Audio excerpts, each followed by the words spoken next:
نبی پاک صلی اللہ تعالیٰ علیہ وسلم نے جب پرانی امتوں کی عمریں دیکھی، نہ کسی کی 1000 سال ہوئی، کسی کی اس سے زیادہ ہوئی، تو اللہ کے محبوب علیہ السلام کے دل مبارک میں یہ خیال آیا کہ میری امت کی عمریں تو بڑی تھوڑی ہوں گی، تو کیسے اتنی لمبی نیکیاں کر سکیں گے؟ تو اللہ تعالیٰ نے پھر لیلۃ القدر عطا فرمائی۔ گویا اس ایک رات میں جو آدمی نیکی کرے، 1000 دن نہیں۔ کتنا لوگوں کو شوق ہے کہ کوئی ایسا جیک لگے، یکدم میری ساری چیزیں بڑھ جائیں، تو اس پر بھی تو ذرا غور کرے نا۔ یہ ایک رات 1000 دن سے نہیں، 1000 مہینے سے افضل ہے۔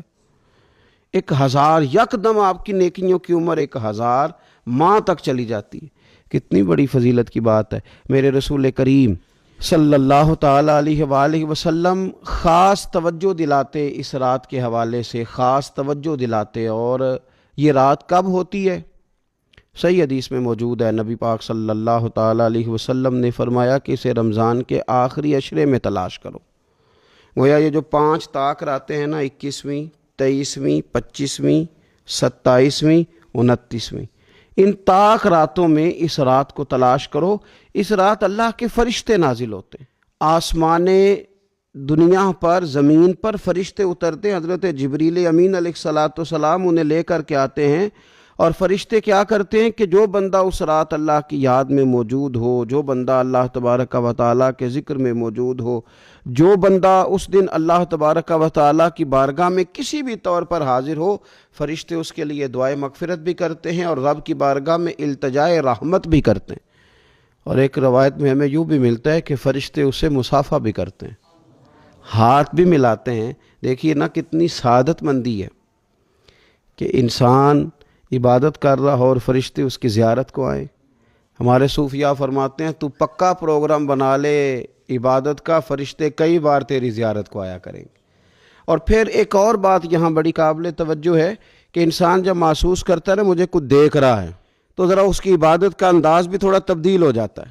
تو اگر یہ ذہن ہو ہمارا کہ ہمیں فرشتے دیکھ رہے ہیں اور وہ والی مخلوق دیکھ رہی ہے جو ہماری ڈائری ڈائریکٹ لے جا کے ہمارے رب کی بارگاہ میں پیش کرے، تو پھر کچھ زیادہ ہی توجہ مسلمان کی ہونی چاہیے، زیادہ ہی انہماک ہونا چاہیے، وہ کھو جائے۔ ٹھیک ہے ہم کمزور بھی ہیں، ہمارے اندر کچھ پریشانیاں بھی ہیں، ہماری بیماریاں بھی ہیں، ہم لاغر بھی ہیں، ضعف بھی آ جاتا ہے، تھکاوٹ بھی ہمیں آ لیتی ہے، لیکن لمبی تو بات ہی کوئی نہیں، 5 تو طاق راتیں۔ حضرت سیدہ عائشہ صدیقہ رضی اللہ تعالیٰ عنہا ارشاد فرماتی ہیں کہ جب رمضان کا آخری عشرہ شروع ہوتا تھا نا، تو نبی پاک اپنی کمر کس لیتے تھے عبادت کے لیے، خود بھی رات کو اٹھتے تھے، ہمیں بھی جگاتے تھے، کیونکہ سونے کے دن تو نہیں ہے، تو جاگنے کے دن ہیں۔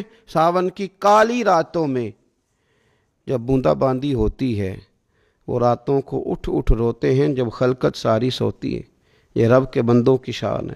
اور ویسے بھی درویش کہتے ہیں کہ رات پوے تے بے درداں نو نیند پیاری آوے، درد منداں نو تے یاد سجن دی ستیاں وی آن جگاوے۔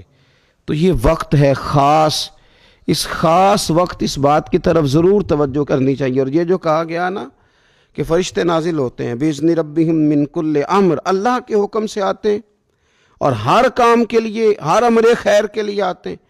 تو اس میں بھی ہمارے مفسرین نے لکھا ہے کہ وہ تمہارے لیے پورے سال کا فیصلہ کریں گے کہ تمہیں کیا دیا جائے گا، تم کیا حاصل کرو گے اللہ تبارک و تعالیٰ کی بارگاہ سے۔ تو اس کا معنی یہ ہوا کہ پھر تو یہ لینے کی رات ہے۔ ایسا نہ ہو کہ فرشتے آئے ہوں رب کی بارگاہ سے، یہ پیغام کرم ہو کہ دینا ہے اور لینے والے سو رہے ہوں، وہ آرام میں ہوں۔ تو یاد رکھیں خیرات اسی کے پیالے میں آتی ہے جس کا پیالہ سیدھا ہوتا ہے، اور اگر پیالہ ہی سیدھا نہ ہو تو خیرات پھر پیالے میں نہیں آیا کرتی۔ تو پھر اس کو جو کہا گیا نا کہ یہ سلامتی والی ہے، تو اس میں ایک اور بات بھی ہمارے پھر مفسرین نے لکھی ہے کہ اس رات، شیطان تو ویسے ہی قید ہے، اس رات بندے کا نفس بھی نہیں اسے تنگ کرتا۔ یہ طاق راتیں اتنی حسین ہے کہ تھوڑی سی بندہ ہمت کرے تو اللہ عبادت کے لیے اس کے دل کو قرار عطا کر دیتا ہے، اسے سکون ملتا ہے، طبیعت ٹھنڈی ہو جاتی ہے، اور وہ بڑے ذوق کے ساتھ اللہ کی عبادت کرتا ہے۔ خوب بیداری کا مظاہرہ کریں طاق راتوں میں۔